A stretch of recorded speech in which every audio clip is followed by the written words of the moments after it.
ഞാനിപ്പോൾ നിങ്ങളടുത്ത് ഒരു റിയൽ സ്റ്റോറി ഷെയർ ചെയ്യാൻ പോകും. ഡിഗ്രിയിൽ എൻ്റെ ക്ലാസ്മേറ്റ് ആയിരുന്ന സത്യ എന്ന് പറഞ്ഞൊരു പയ്യനുണ്ടായിരുന്നു. എങ്ങനെയെങ്കിലും ഒരു ഗവൺമെൻറ് ജോലി കിട്ടണം എന്ന ഗോളിന് വേണ്ടി ഡിഗ്രി പഠിക്കുന്ന കാലം മുതൽക്കേ UPSC പ്രിപ്പയർ ചെയ്യാൻ തുടങ്ങി. ഡിഗ്രി കഴിഞ്ഞ് UPSC അറ്റംപ്റ്റുകൾ തുടങ്ങി. ഇപ്പോൾ 4 അറ്റംപ്റ്റുകൾ കൊടുത്തു. ഒരു അറ്റംപ്റ്റിലും പ്രിലിംസ് പോലും ക്ലിയർ ചെയ്തിട്ടില്ല. ഇതിനൊപ്പം വരുന്ന എല്ലാ ഗവൺമെൻറ് എക്സാംസും എഴുതി, പക്ഷെ ഒന്നും കിട്ടിയില്ല. എന്നിട്ടാണെങ്കിൽ അടുത്തിടെ ആകെ ടെൻഷനായി എന്നെ വിളിച്ചിട്ടുണ്ടായിരുന്നു. എടാ, എൻ്റെ ലൈഫിൽ എന്താ നടക്കുന്നത് പോലെ എനിക്ക് മനസ്സിലാവുന്നില്ല.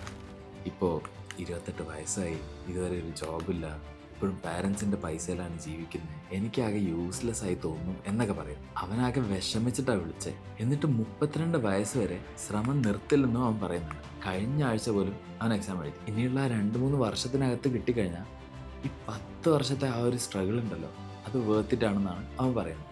പക്ഷേ കിട്ടിയില്ലെങ്കിലോ? ഇത് സത്യയുടെ മാത്രം കഥയല്ല, ഗവൺമെൻറ് ജോബിന് പ്രിപ്പയർ ചെയ്യുന്ന ലക്ഷക്കണക്കിന് വിദ്യാർത്ഥികളുടെ കഥയാണ്. 2014-നും 2022-നും ഇടയിൽ ഇന്ത്യയിൽ സെൻട്രൽ ഗവൺമെൻറ് ജോബുകൾക്ക് 220 മില്യൺ അപ്ലിക്കേഷൻസ് വന്നു. UPSCയിലേക്ക് വരുമ്പോൾ ഓരോ വർഷവും 10 ലക്ഷത്തിലധികം പേർ എഴുതുമ്പോൾ സെലക്ട് ആകുന്നത് ഏകദേശം 1000 പേർ. അതായത് സക്സസ് റേറ്റ് 0.01-ലും താഴെ. അപ്പോൾ പിന്നെ ബാക്കിയുള്ളവരുടെ സ്ഥിതി എന്താണ്? ഇവരിൽ പലരും തങ്ങളുടെ ലൈഫിലെ പ്രൈം ഇയേഴ്സ് ഗവൺമെൻറ് ജോബിൻ്റെ പ്രിപ്പറേഷനിൽ ചിലവഴിക്കുന്നു.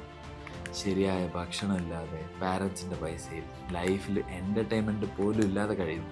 1% പോലും ചാൻസ് ഇല്ലാത്ത ഒരു ഗവൺമെൻറ് ജോബിൻ്റെ റിസ്ക് എന്തിന് ഇത്ര അധികം പേരെടുക്കുന്നു എന്നുള്ളത് നമുക്ക് നോക്കണ്ടേ. ഇനിയിപ്പോൾ ഫെയിലായെന്ന് കൂട്ടാം, ഇവർക്ക് വേറെ എന്തെങ്കിലും അവസരങ്ങളുണ്ടോ? ഗവൺമെൻറ് ജോബ് കിട്ടിയില്ലെങ്കിൽ ലൈഫ് തീർന്നു പോകുന്നതാണോ? ഈ വീഡിയോയിൽ നമുക്ക് ഇങ്ങനത്തെ കുറച്ച് കാര്യങ്ങൾ നോക്കിയാലോ.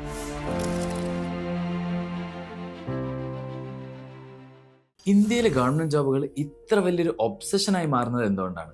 നിങ്ങൾക്കൊരു ഗവൺമെൻറ് ജോബ് വേണമെന്ന് തോന്നിയിട്ടുണ്ടായിരുന്നു? നമുക്ക് ജോബ് സെക്യൂരിറ്റി വെച്ച് തുടങ്ങാം. ഈ ഒരൊറ്റ കാര്യമാണ് ഇത്രയും പേർ സർക്കാർ ജോബിന് പിന്നാലെ പോകുന്നതിൻ്റെ നമ്പർ 1 റീസൺ. ഒരു സർവേ നടത്തിയപ്പോൾ 80% മേലെ ആൾക്കാരും ഈ ഒരു ഗവൺമെൻറ് കരിയർ തിരഞ്ഞെടുത്തതിൻ്റെ പ്രധാനമായിട്ടുള്ള കാരണം ജോബ് സെക്യൂരിറ്റി ആണെന്നാണ് പറയുന്നത്. അതായത് പ്രൈവറ്റ് സെക്ടറിൽ അപൂർവമായി മാത്രം കണ്ടുവരുന്ന ഒരു കാര്യം. സാമ്പത്തിക മാന്ദ്യമോ പാൻഡമിക്കോ പോലുള്ള ബുദ്ധിമുട്ടുകളുള്ള കാലത്ത് പ്രൈവറ്റ് കമ്പനികൾ ജീവനക്കാരെ പിരിച്ചുവിടും. പഴയ തലമുറയിലുള്ള ആൾക്കാർ ഈ ഒരു അസ്ഥിരത അനുഭവിച്ചത് കൊണ്ട് തന്നെ ഇവർക്ക് ആ ഒരു പേടിയും കൂടെ ഉണ്ട്. പക്ഷെ ഗവൺമെൻറ് ജീവനക്കാർക്ക് എന്ത് നടന്നാലും ശമ്പളം തുടർന്നും കിട്ടും. ഈ ഒരു സ്ഥിരത പ്രത്യേകിച്ച് ലോവർ ഇൻകം ഫാമിലികൾക്ക് വിലമതിക്കാനാവാത്തതാണ്. അടുത്തൊരു കാര്യമാണ് ഗവൺമെൻറ് ജോബുകളുടെ പേർക്സ്. ഗവൺമെൻറ് ജോബുകൾക്ക് പ്രൈവറ്റ് ജോബുകളിൽ ഇല്ലാത്ത കുറച്ച് പേർക്സ് ഉണ്ട്. പ്രത്യേകിച്ച് ലോവർ മിഡ് ലെവലുകളിൽ ഹൗസിംഗ് അലവൻസ് ഉണ്ട്, മെഡിക്കൽ കവറേജ് ഉണ്ട്, പെയ്ഡ് ലീവ്സ് ഉണ്ട്, പെൻഷൻ, പ്രൊവിഡൻറ്റ് ഫണ്ട് തുടങ്ങിയ കാര്യങ്ങളൊക്കെ അടിപൊളിയല്ലേ? 7ാമത്തെ പേ കമ്മീഷൻ പ്രകാരം പുതിയതായി നിയമിക്കപ്പെടുന്ന IAS ഓഫീസറുടെ ബേസിക് സാലറി 56,100 രൂപ മുതൽ ആരംഭിക്കുന്നു. പ്രൈവറ്റ് സെക്ടറിൽ വളരെ നോർമൽ, പക്ഷേ അതിനൊപ്പം ധാരാളം കാര്യങ്ങൾ.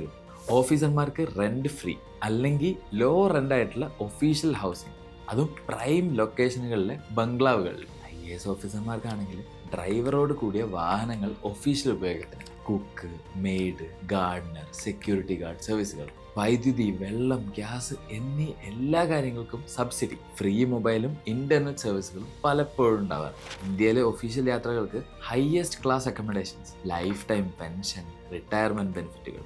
IAS ഓഫീസർമാർ മാത്രമല്ല, എല്ലാ തരം ഗവൺമെൻറ് ജോബുകൾക്കും സാലറിക്കൊപ്പം എന്തെങ്കിലും എക്സ്ട്രാ ബെനിഫിറ്റ്സുകളും ഉണ്ട്. കൂടാതെ ഫിക്സ്ഡ് അവറും പ്രൈവറ്റ് കമ്പനികളെ അപേക്ഷിച്ച് കുറഞ്ഞ വർക്ക് പ്രഷറും. EY പോലുള്ള പ്രൈവറ്റ് കമ്പനികളിൽ നടന്ന ഇൻസിഡൻസ് ഒക്കെ തന്നെ വലിയ ഉദാഹരണമാണ്.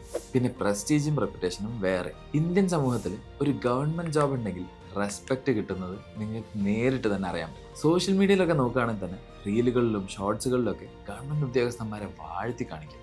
IAS ഓഫീസർ ആയാലും ടീച്ചർ ആയാലും ബാങ്ക് എംപ്ലോയി ആയാലും ഈ റോളുകൾക്ക് അധികാരത്തിൻ്റെയും അഭിമാനത്തിൻ്റെയും പ്രതീകങ്ങളായി കാണപ്പെടുന്നു. പല പ്രൈവറ്റ് ആളുകളും കൂടുതൽ സമ്പാദിക്കുമെങ്കിലും ഈ ചെറിയ ടൗണുകളിലുള്ള ഗവൺമെൻറ് ഓഫീസർമാർക്ക് ധാരാളം റെസ്പെക്റ്റ് കിട്ടുന്നു. ഇവരെക്കാളും 4 ഇരട്ടി ശമ്പളം നേടുന്ന പ്രൈവറ്റ് ജോലിയുള്ള ആൾക്കാരൊക്കെ എല്ലാവർക്കും പുച്ഛം. കുറച്ച് റൂറൽ ആയിട്ടുള്ള ഏരിയ ഒക്കെ ആണെങ്കിൽ ഗവൺമെൻറ് ജീവനക്കാർക്കാണ് ഏറ്റവും കിടിലൻ പ്രപ്പോസൽസ് ഒക്കെ വരിക. ജോലിക്കാരൊക്കെ പുച്ഛമാണ്. ഒരു സർവേ നടത്തിയപ്പോൾ സർവേയിലെ 19% പേരും ഈ റെപ്യൂട്ടേഷനാണ് പ്രധാന മോട്ടിവേഷൻ ആണെന്നാണ് പറയുന്നത്. നിങ്ങളുടെ ഫാമിലിയിൽ ആർക്കെങ്കിലും ഗവൺമെൻറ് ജോലി ഉണ്ടെങ്കിൽ മാരേജ് പെട്ടെന്ന് തന്നെ സെറ്റ് ആകുന്നത് നിങ്ങൾ കണ്ടിട്ടുണ്ടോ? ഗവൺമെൻറ് ജോബ് ശരിക്കും ഒരു ഇൻകം സോഴ്സ് മാത്രമല്ല എന്നാണ് അപ്പോൾ പറഞ്ഞു വരുന്നത്. മുഴുവൻ ഫാമിലിക്കും ഒരു ഓണർ ബാഡ്ജാണത്.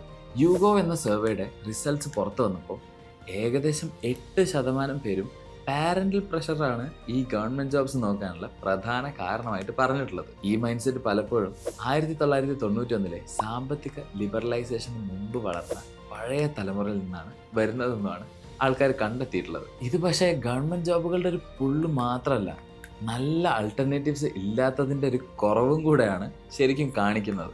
അൾട്ടർനേറ്റീവ്സ് ഇല്ലാന്ന് വെച്ചാൽ IT സെക്ടർ നോക്കുകയാണെങ്കിൽ ഭയങ്കര ലോ സാലറിയാണ്. അതായത് ഗ്രൂപ്പ് D ഗവൺമെൻറ് എംപ്ലോയീസിന് പോലും 30,000 മുതൽ 40,000 വരെ മാസ ശമ്പളം കിട്ടുമ്പോൾ അതേ പോസ്റ്റിന് പ്രൈവറ്റിൽ വെറും 10,000 മാത്രമാണ് കിട്ടുക. ഇന്ത്യ വളർന്നു വരുന്ന ഗ്ലോബൽ എക്കോണമി ആണെന്നൊക്കെ പറയുമ്പോഴും യൂത്തിന് മതിയായ ഫോമലായിട്ടുള്ള ജോബുകൾ സൃഷ്ടിക്കാൻ നമുക്ക് സാധിക്കുന്നില്ല.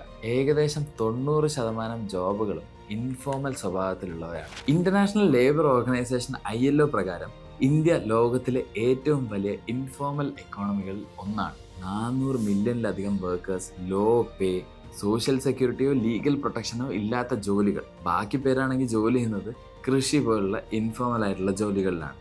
ഡെയിലി വേജ് റോളുകൾ, ലോയും അൺസ്റ്റേബിളും ആയിട്ടുള്ള ഇൻകം. നഗരങ്ങളിൽ പോലും റെഗുലർ സാലറീഡ് പൊസിഷനുകൾ ഏകദേശം പകുതി മാത്രമേ ഉള്ളൂ. അതും പെയ്ഡ് ലീവോ സോഷ്യൽ സെക്യൂരിറ്റിയോ ഇല്ലാതെ. യഥാർത്ഥത്തിൽ വർക്കിംഗ് ഏജ് ആയിട്ടുള്ള ഇന്ത്യക്കാരെ നമ്മൾ നോക്കുകയാണെങ്കിൽ ആകെ 1.4% മാത്രമേ അതിൽ ഗവൺമെൻറ് പോസ്റ്റുകളുള്ളൂ. ഈ ഗവൺമെൻറ് ജോലികൾക്ക് വളരെ പവർഫുൾ ആയിട്ടുള്ള കൾച്ചറലും ഫാമിലീസിനും ഒക്കെയുള്ള വലിയൊരു ഇൻഫ്ലുവൻസ് തന്നെ ആൾക്കാർക്ക് കൊടുക്കാൻ പറ്റുന്നുണ്ട്. പിന്നെ എല്ലാവരും പുറത്ത് പറയാത്ത വേറൊരു റീസൺ കൂടെ ഉണ്ട്. ശമ്പളം മാത്രമല്ല, കിമ്പളം കൂടെ കിട്ടുന്നുള്ളത്. റവന്യൂ, ലോ എൻഫോഴ്സ്മെന്റ്, ലൈസൻസിങ് തുടങ്ങിയ ഡിപ്പാർട്ട്മെന്റുകളിലെ ചില പൊസിഷനുകൾ ബ്രൈബ് വഴി പണം സമ്പാദിക്കാൻ ചാൻസ് നൽകുമെന്ന് വിശ്വസിക്കപ്പെടുന്നുണ്ട്. ഇത്രയും നേരം ഞാൻ പറഞ്ഞ കാര്യങ്ങളൊക്കെ യഥാർത്ഥത്തിൽ വേർത്തിട്ടാണെന്നുള്ളത് നമ്മൾ നോക്കണ്ടേ. ആളുകൾ യഥാർത്ഥത്തിൽ അവരുടെ പ്രൈം ഇയേഴ്സ് ഗവൺമെന്റ് ജോബിന്റെ പ്രിപ്പറേഷനിൽ നന്നായിട്ട് നഷ്ടപ്പെടുത്താറുണ്ട്. ചില ഫ്രണ്ട് സർക്കിൾസ് തന്നെ നമ്മൾ എക്സാമ്പിൾ ആയിട്ട് എടുക്കുകയാണെങ്കിൽ അതിനകത്ത് ഗവൺമെന്റ് ജോലിക്ക് വേണ്ടി പ്രിപ്പയർ ചെയ്യുന്ന ആൾക്കാർ പലപ്പോഴും 1-2 വർഷങ്ങൾ പിന്നിലായി പോകുന്നതായിട്ട് നിങ്ങൾക്ക് കാണാൻ സാധിക്കും. എന്തെന്ന് വെച്ചാൽ പ്രൈവറ്റ് സെക്ടറിലുള്ള ആൾക്കാർ അപ്പം തന്നെ ജോലി തുടങ്ങും. പക്ഷേ ഗവൺമെൻറ് ജോലിക്ക് പ്രിപ്പയർ ചെയ്യുന്ന ആളാണെങ്കിൽ എക്സാമൊക്കെ എഴുതി അതിൻ്റെ റിസൾട്ടൊക്കെ വന്ന് അതിന് ലിസ്റ്റൊക്കെ വന്ന് അപ്പോയിൻമെൻറ്റ് ലെറ്ററൊക്കെ വരുന്നത് വരെ വെയിറ്റൊക്കെ ചെയ്തിട്ടായിരിക്കും കയറുന്നുണ്ടാവുക. അപ്പോഴേക്ക് അവരുടെ ഫ്രണ്ട് സർക്കിളിലുള്ള ആൾക്കാരൊക്കെ മേ ബി 1 or 2 years ഒക്കെ വർക്ക് ചെയ്ത് കുറച്ചൊന്ന് സെറ്റായി കാണും. പക്ഷേ പ്രൈവറ്റ് ജോബിന് മോസ്റ്റ്ലി കയറുന്ന ആൾക്കാർ അവരുടെ എന്തോ ഒരു ടാലൻറ്റിന് മാർക്കറ്റ് ഉണ്ടെന്ന് മനസ്സിലായതിനാലും അല്ലെങ്കിൽ ഒരു ഗാമ്പിളിലോ ഒരു ബെറ്റിലോ വേസ്റ്റ് ചെയ്യരുത് എന്ന് തോന്നുന്നതിനാലും ആയിരിക്കും ഈ ഒരു തീരുമാനം എടുത്തിട്ടുണ്ടാവുക. പല യങ് ഇന്ത്യക്കാർക്കും ഗവൺമെൻറ് ജോബ് ചേസ് ചെയ്യുന്നത് 20കളുടെ തുടക്കം മുതൽ ഏകദേശം അവസാനം വരെ നീളുന്ന ഒരു ഫുൾ ജേണി തന്നെ ആകുന്നു. ഗവൺമെൻറ് ജോബിനുള്ള അപ്ലിക്കൻസ് പലപ്പോഴും ഗ്രാജുവേഷന് ശേഷം 5-6 വർഷം കോമ്പറ്റേറ്റീവ് എക്സാമുകൾക്ക് വേണ്ടി പ്രിപ്പയർ ചെയ്യാറുണ്ട്. പ്രത്യേകിച്ച് IAS. സെലക്ഷൻ്റെ ശരാശരി പ്രായം 26 മുതൽ 27 വരെയാണ്. മിക്ക സക്സസ്ഫുൾ കാൻഡിഡേറ്റ്സും ഫ്രഷേഴ്സ് അല്ല. 90% പേരും 2 അല്ലെങ്കിൽ കൂടുതൽ അറ്റംപ്റ്റുകൾക്ക് ശേഷം UPSC ക്ലിയർ ചെയ്യും. ശരാശരി 3.6 അറ്റംപ്റ്റുകൾ. സെലക്ട് ആകുന്നതിൽ 10ൽ ഒരാൾ മാത്രമേ ഫസ്റ്റ് ടൈമർ ഉണ്ടാവുള്ളൂ. ചിലർ 6, 7, 8 തവണ വരെ ശ്രമിക്കാറുണ്ട്. ജനറൽ കാറ്റഗറിയിലുള്ളവർക്കാണെങ്കിൽ 32 വയസ്സ് വരെ അനുവദനീയമാണ്. 6 അറ്റംപ്റ്റുകളും പരമാവധി ചെയ്യാവുന്നുണ്ട്. ഈ വർഷങ്ങളിൽ സാധാരണയായി അൺഎംപ്ലോയിഡ് ആയോ അല്ലെങ്കിൽ ലോ പേ ആയിട്ടുള്ള ട്യൂട്ടറിങ് ജോബുകളിലോ ഇവരൊക്കെ ചെലവഴിക്കും. ഡൽഹി, അലഹബാദ് പോലുള്ള നഗരങ്ങളിൽ ആയിരക്കണക്കിന് പേർ ക്രാംഡ് ആയിട്ടുള്ള റൂമുകളിൽ ഫാമിലി സപ്പോർട്ടോ പാർട്ട് ടൈം ജോബിലോ ആശ്രയിച്ച് എക്സാം പ്രപ്പിന് ജീവിതം സമർപ്പിക്കുന്നു. 21 മുതൽ 30 വരെയുള്ള ഏറ്റവും പ്രൊഡക്റ്റീവായിട്ടുള്ള വർഷങ്ങളിൽ പ്രിലിംസ്, മെയിൻസ്, ഇൻ്റർവ്യൂകൾ റിപ്പീറ്റ് ചെയ്യുന്നതിൽ പലരും ചെലവഴിക്കുന്നു. പലരും വർക്ക് എക്സ്പീരിയൻസ് നേടുന്നതോ മറ്റ് കരിയറുകൾ പിന്തുടരുന്നതോ മിസ് ചെയ്യും.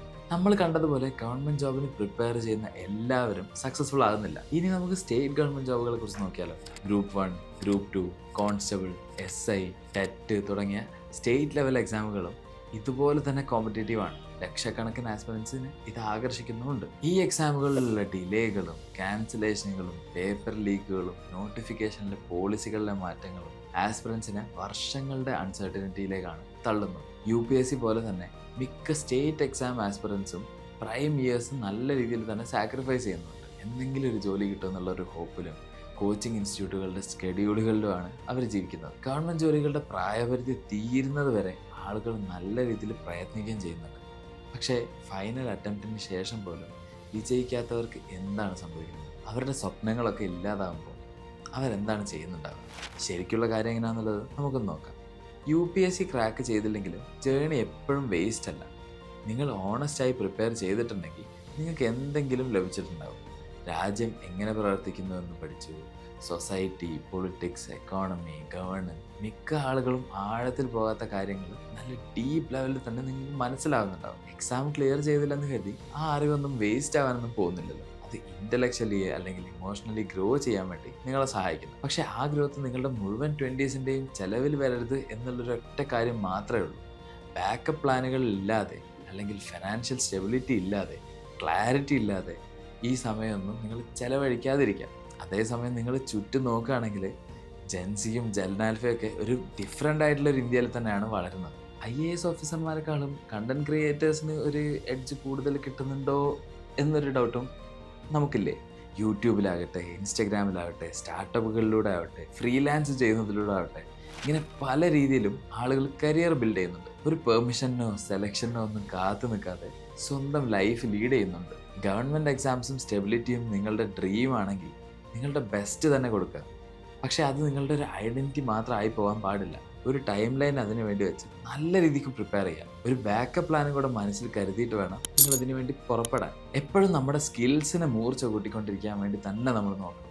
കാരണം ലൈഫ് ഒരു ജോബിനേക്കാളും എത്രയോ വലുതാണ്. നിങ്ങളുടെ പൊട്ടൻഷ്യൽ ഒരു മെറിറ്റ് ലിസ്റ്റിലെ റോൾ നമ്പറിൽ മാത്രമായിട്ട് അളക്കപ്പെടാൻ പറ്റുന്ന ഒന്നല്ല എന്നുള്ളത് നമ്മളെല്ലാവരും മനസ്സിലാക്കുക. സെൻട്രൽ ഗവൺമെൻറ്റോ സ്റ്റേറ്റ് ഗവൺമെൻറ്റോ എന്തെങ്കിലും ആവട്ടെ, ഗവൺമെൻറ് ജോലികളെ കുറിച്ച് നിങ്ങളുടെ അഭിപ്രായം എന്താണെന്നുള്ളത് നിങ്ങളൊന്ന് കമൻറ്റ് ചെയ്യും. നിങ്ങളുടെ അഭിപ്രായങ്ങളും കൂടെ നമുക്കൊന്ന് ചർച്ചയാക്കാം. സോ ഇതുപോലുള്ള ഇൻഫോർമേറ്റീവ് വീഡിയോസിനായി ജാറാപ്പ് മലയാളം സബ്സ്ക്രൈബ് ചെയ്യും.